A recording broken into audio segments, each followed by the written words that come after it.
ไรเรื่องข้าวไปที่นี่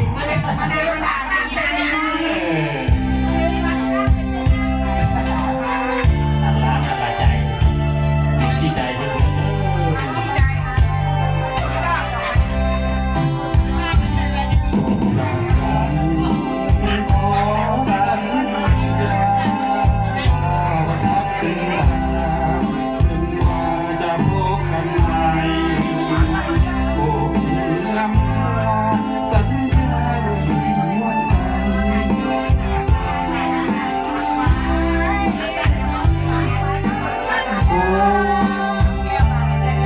ความดีนั้นฝันตรึงจากไปแล้วคำหนึ่งแล้วคำหนึ่งเริ่มประทับดวงใจอย่าได้ลืมเลือนสัญญากันไว้อย่างไรขอให้เรามั่นคงจิตใจต่อไปสร้างความดี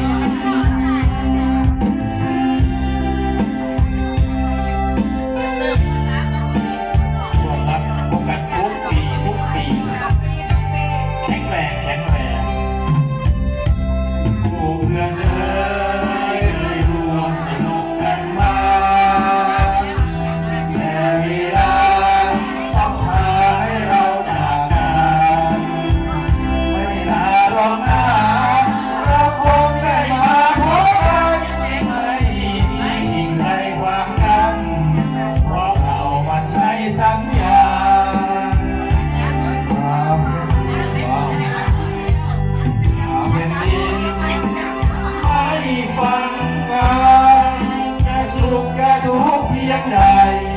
น้องกายยิ้มสู้ฟังฝ่ารอยรักดวงใจมันในคำสัญญาสร้างสรรค์เพื่อมวลประชานี่คือสัญญาของเรามาทุกปีสุขภาพแข็งแรงขึ้นทุกปีนะ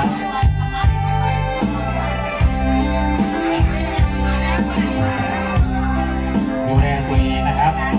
มาเจอกันทุกปีสถานที่เขาว่ากันใหม่ร่ำรวยสุขภาพร่ำรวยเงินทองรวยร่ำรวยเพื่อนพ้องน้องพี่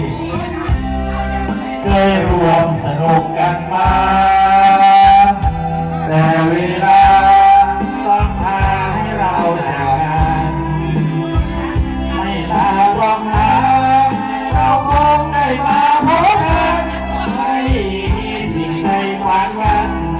เพราะหักมันในสัญญา